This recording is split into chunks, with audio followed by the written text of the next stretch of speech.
beyond whatever Samuel or anybody else has said, the voices of these worthless men and these hurtful words are still driving his decision-making and who he is.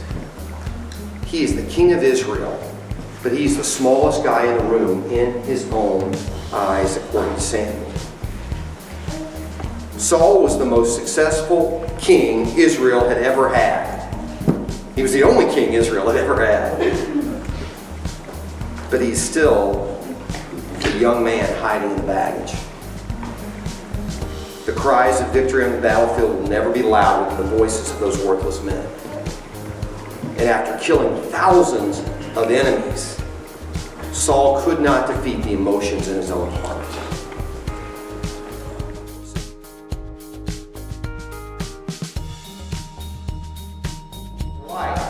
Most of you know the ship sank due to hitting what?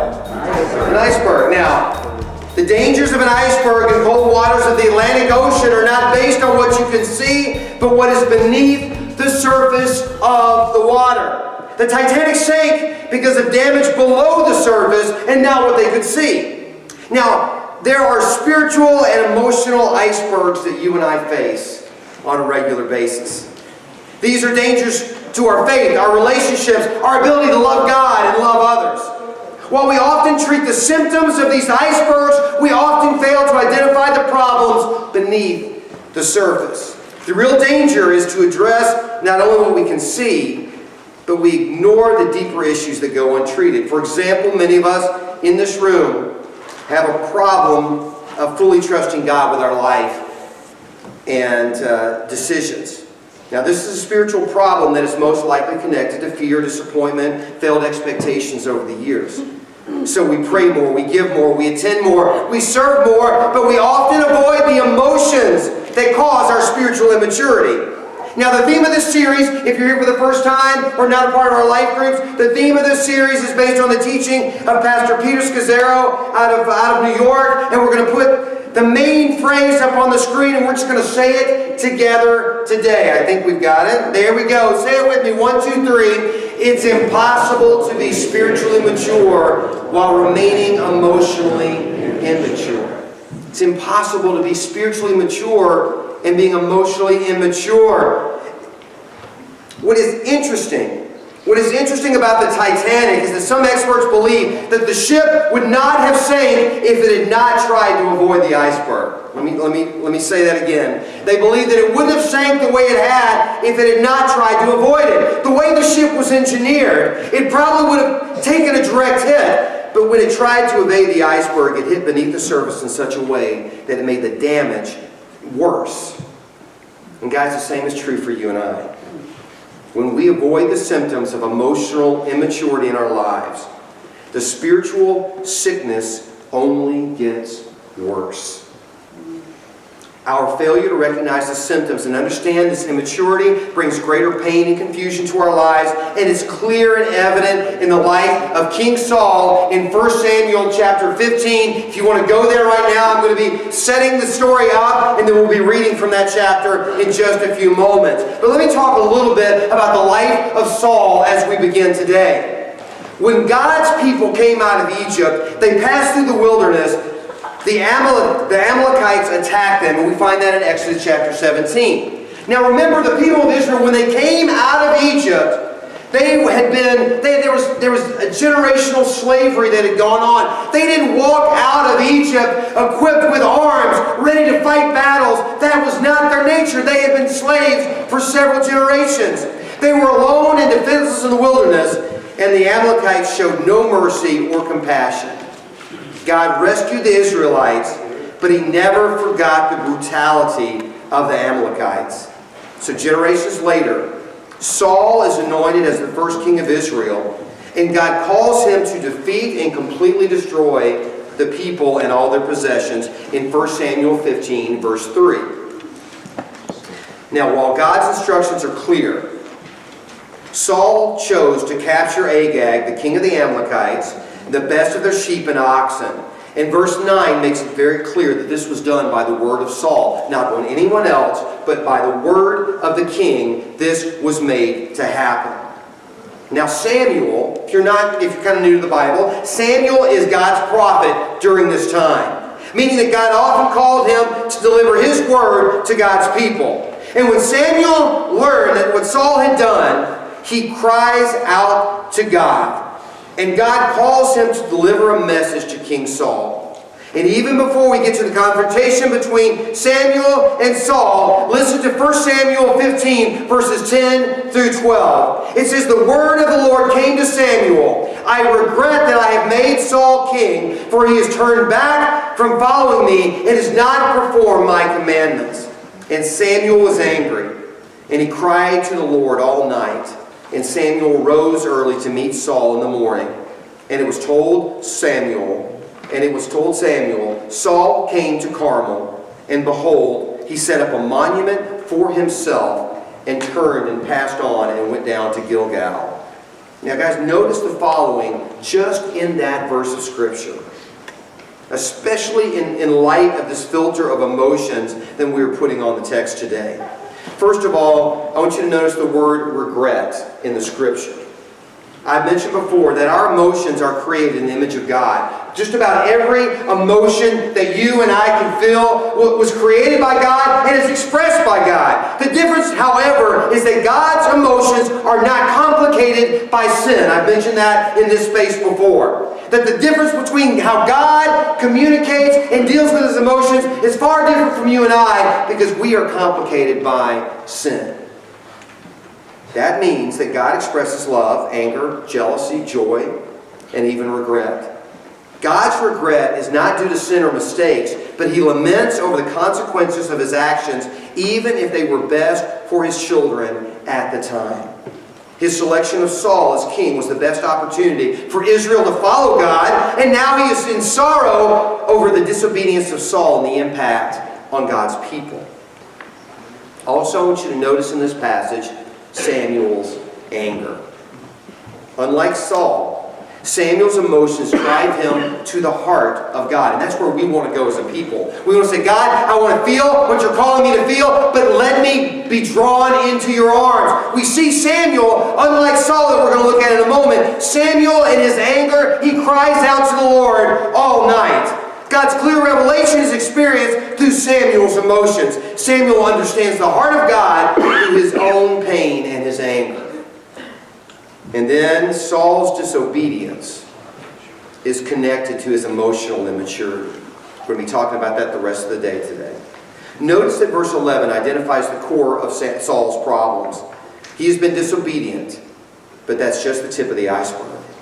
His disobedience is connected to how he has turned back from the spiritual and emotional path that God called him to. Saul's spiritual immaturity and disobedience are directly connected to his emotional lack of health. So Samuel rises early to confront Saul. But Saul is not where he's supposed to be. And Samuel learns that he has been busy all night setting up a monument to himself. All right? I was trying to find a way of describing what this is like, and this is the best scenario that I could come up with. And I want to use our teenagers today and our children today to kind of help me out today. Have you ever had this experience? Eyes up here, eyes up here. Have you ever had the experience where you did something that you knew was wrong, and somehow you got away with it, and then you brag to your friends about what you got away with? Has that ever happened to any of you in this room today? Thank you, some honest children back in the back. Now, when your parents found out about that, now let me speak to our parents now. When you find out about that, you're not really sure what to punish first, right? You're not really sure to deal with what they actually did or the attitude that they were actually proud that they didn't get caught. This is what's going on with Samuel and Saul. Saul has not only been incredibly disobedient to God, but guess what? He's bragging about it. He makes a monument to himself commemorating the moment. And this is why Samuel is incredibly angry and upset and crying out to God all night. This is what Samuel is dealing with. Saul has not only disobeyed his word, but he set up a monument to commemorate and to brag about it. Now let's pick up the story in 1 Samuel 15, verses 13 through 21. And Samuel said to Saul, or Samuel came to Saul, and Saul said to him, Blessed be you to the Lord. I have performed the commandment of the Lord. And Samuel said, What then is this bleating of sheep in my ears and the lowing of oxen that I hear? Saul said, Hey, they have brought them from the Amalekites, for the people spared the best of the sheep and the oxen to sacrifice to the Lord your God, and the rest we have devoted to destruction. And Samuel said to Saul, Stop. I'll tell you what the Lord said to me this night. And he said to him, Speak. And Samuel said, Though you are little in your own eyes, are you not the head of the tribes of Israel? The Lord anointed you king over Israel. And the Lord sent you on a mission and said, Go, devote to destruction the sinners, the Amalekites, and fight against them until they are consumed. Why then did you not obey the voice of the Lord? Why did you pounce on the spoil and do what was evil in the sight of the Lord? And Saul said to Samuel, I have obeyed the voice of the Lord. I have gone on the mission which the Lord has sent me. I have brought Agag, the king of Amalek, and I have devoted the Amalekites to destruction. But the people took of the spoil, the sheep and the oxen, the best of the things devoted to destruction, to sacrifice to the Lord your God in Gilgal. With the small time we have left, I want to share a few of the symptoms of unhealthy emotional spirituality. It's in the book that we have available to you in the back. We've also put it on Facebook and on YouTube today for you to look at. I don't have time to do all 10, but I want to remind you that Saul's disobedience is only the tip of this iceberg. It's the most visible and the most obvious, but what lies underneath are several emotional issues that help contribute to his spiritual immaturity. And one that we get from the book, one that I clearly identify in this passage, is using God to run from God. Using God to run from God. Now, if you go back and read chapters 11 through 15 in 1 Samuel, they describe several military battles that Saul leads. I got tired reading of every battle after battle that Saul was involved in. After defeating one of the most despised enemies, the Amalekites, you'd think Saul would take the time to rest and reflect. Samuel spends all night in prayer while Saul is building a monument to himself and most likely organizing a military parade to show off the conquered king of the Amalekites to the people of Israel. We later discover that Saul is also planning a huge celebration service as well. And the worst part is he's doing all of this in the name of God. Now, Saul is the picture of us when we fill our lives with Christian and compassionate activities to avoid addressing difficult issues of our lives. Saul cannot hear the warning voice of God because of all of his busyness. The sheep are bleating. The cattle are lowing. The evidence of his immaturity and disobedience are right in front of him, and he can't even hear it or see it. I had a friend, when I was in college, one of my favorite roommates was named Jimmy. Jimmy was in pharmacy school at my university, and it was a very, very prestigious and very competitive career path. And so he was always studying, always working, always doing so much to be this pharmacist. But what was really bad was Jimmy didn't want to be a pharmacist, he wanted to be a musician. He was in a band at the time, and in our dorm room, there were at least 3 walls in our dorm suite that were packed with musical equipment. I mean, at one point, from the floor to the ceiling, it was pure instrument or speakers everywhere. And one moment, I remember sitting with Jimmy in our great room or whatever, and it was wall-to-wall sound stuff, right? And he's complaining about how bad his professors are, how difficult the work is. He doesn't have any friends. He was complaining about all this stuff. And finally, I said to him, Jimmy, the problem is not all that other stuff. It's because you don't want to be a pharmacist. You want to be a rock and roll star. You want to be a musician. And he's like, what do you mean? You know, he just couldn't believe it. And I'm sitting there in the middle of this sound room, and him completely oblivious to the fact of what his true desire in his heart was. This is what's going on with Saul here. He is surrounded by the sheep and oxen that God told him to get rid of. and he can't even hear it. He can't even see it for all of his plans and all of his preparation. Samuel is spending all night praying to God, searching God, while he is building a monument to himself and planning parades in his honor. The symptom is closely related to the one we addressed last week, doing for God instead of being with God. This symptom takes all my activity for God as a measurement for my relationship with him. This symptom is present in verse 13. It says, "And Samuel came to Saul, and Saul said to him, Blessed be you to the Lord. I have performed the commandment of the Lord." It's really interesting. Before Samuel can even say a word, before there's even a word that comes out of his mouth to Saul, notice how Saul justifies his relationship with God based on his performance. This is also why Saul is so busy. When you base your relationship with God on your performance, it will never be enough. What you did for God yesterday doesn't count today. And so you're continuing in this cycle of doing more and more for God just to feel like you're okay with him. Second thing quickly is denying the past impact on the present. Denying the past impact on the present. Samuel takes the opportunity to speak truth to Saul's emotional immaturity. Verse 17 says, "And Samuel said, though you are little in your own eye." Who's he talking to again?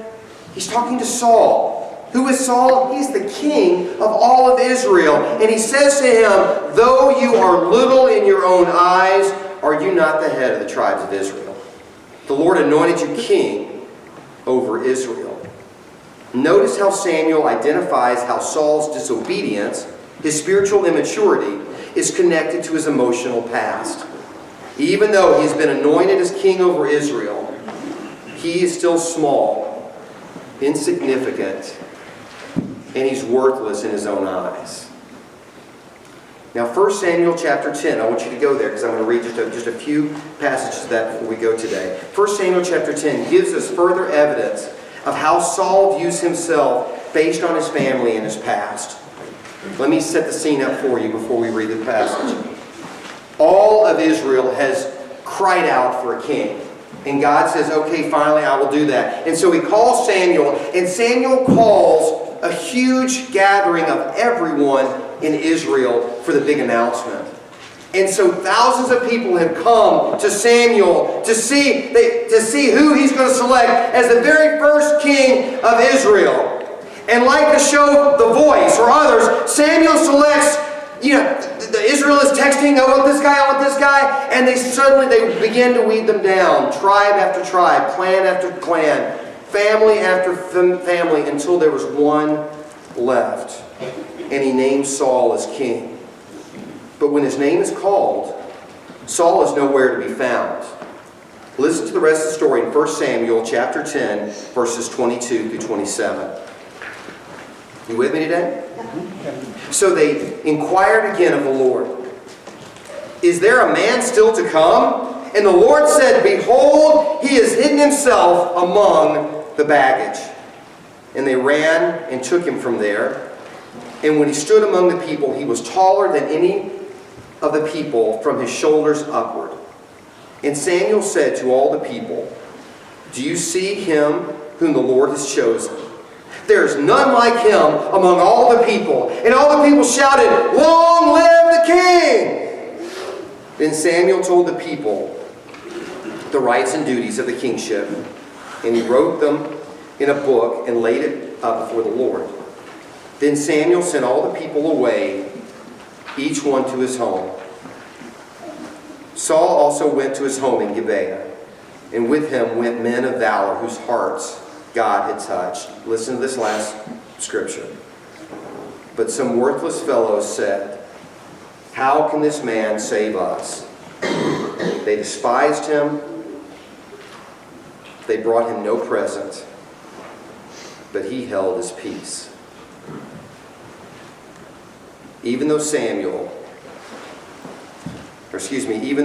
looked like the tight end for the Titans, he's hiding among the baggage, hoping his name wouldn't be called. Do you see that in the passage? I mean, it's not just by chance that he's among the baggage. He is hiding out, hoping that no one will call his name. Finally, he's found, he's celebrated, he's established as a king. God even gives him a new set of friends, some boys to go with him, his posse. Everything looks great. But on the way home, with the sound of applause still in his ears, some of his hometown buddies, guys he used to go to school with, people who live on his block, begin to kill his pride and fill him with fear. They publicly question his abilities, saying, "How can this guy save us?" Then they dishonor him by not bringing a gift to the graduation party. In the face of insults, embarrassment, and disgrace, Saul says nothing. Can you still hear their voices?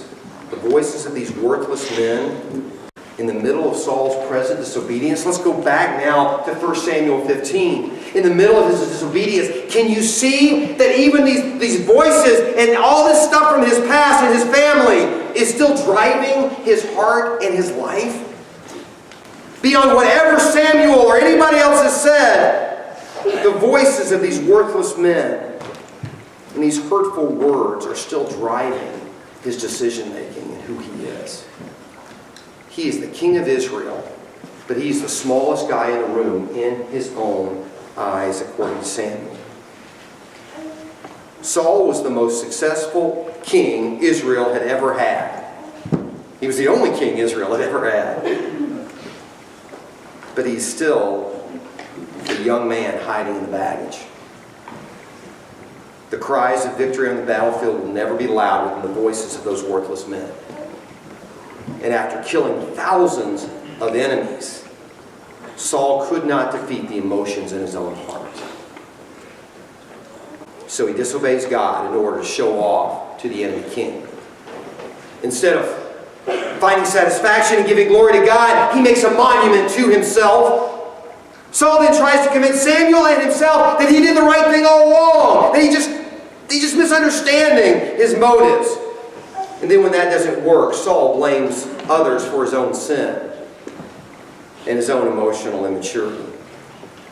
As we close today, the last thing that I would say, the last symptom that I identify here, and there's several more, but I just don't have time, is covering over brokenness and weakness and failure. Saul's disobedience revealed how his past impacted his life and his decisions. His carefulness to cover up his brokenness, his weakness, and failure is further evidence of his own emotional immaturity. Man, it's incredible. If you really read this text, it's incredible what lengths that Saul went to cover up his own sin. Now I want you to think about how much energy that you and I expel on a regular basis, putting up a front to our spouses, to our family, to our co-workers, instead of really revealing the person we are, warts and cracks and all.